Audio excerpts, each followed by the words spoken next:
सबसे मीठी चुप। एक बिटिया जन्म से झगड़ालू रहा, बचपन से ही सयानी हो गए, शादी हो गए।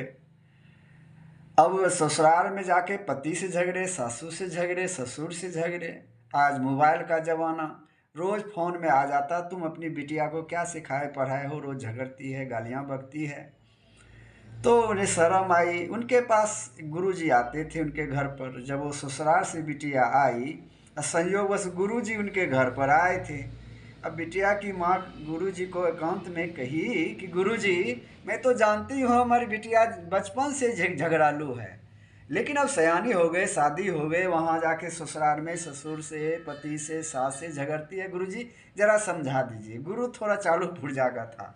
कहा ठीक, मैं समझा दूंगा।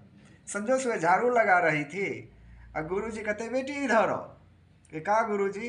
कहा तुम्हारे मस्तिष्क से लगता है तुम्हारी सास बड़ी झगड़ालू है। कि हाँ गुरुजी, आप तो अंतर्यामी है, मेरी सास बड़ी झगड़ती, बड़ी दुष्टी है।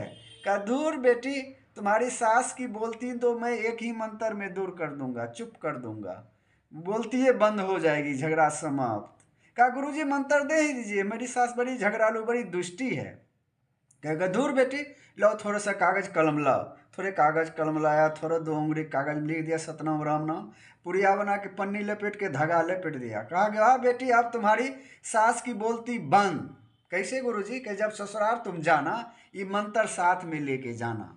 जब तुम्हारी सास झगड़ने लगी, तुम्हें पट सुना मुँह में ले लेना और तुम्हारी सास की बोलती बंद हो जाएगी। हाँ बेटी देखना, मुंह खोलना नहीं, नहीं तो तुम अंधी हो जाओगी। कि हाँ गुरुजी। बस वे मंत्र ले लिए गए ससुराल। झगड़ालू थी, सासू से झगड़ने लगे। याद आया गुरुजी मंत्र दिए हैं मेरी सासू की बोलती बंद करने के लिए। कह गुरु पट सुना दौड़ के बक्सा से निकाला मंत्र, पट सुना मुँह में लेके सास के सामने आ गए। अब सामने तो आ गए, अब गाली देने का मन भी, तो अब गाली कैसे दें? गुरुजी कहे थे अगर तुम मुंह खोलोगे तो तुम अंधी हो जाओगी। तो बस अब चुप। अब सासू माँ सोचती है अब इनकी बोलती बंद हो गई कि अब की बार इनके माँ बाप पीटे होंगे। और धीरे धीरे बुढ़िया सास की भी बोलती बंद होने लगी। अब बिटिया की इनके मन में हुआ गुरुजी का मंत्र काम कर गए, देखो सास की भी बोलती बंद हो गई। तो सबसे मीठी चुप। हम बोल बोल के हम विवाद में फंसते हैं। सदगुरु कबीर ने कहा बोलत बोलत बारू बिकारा।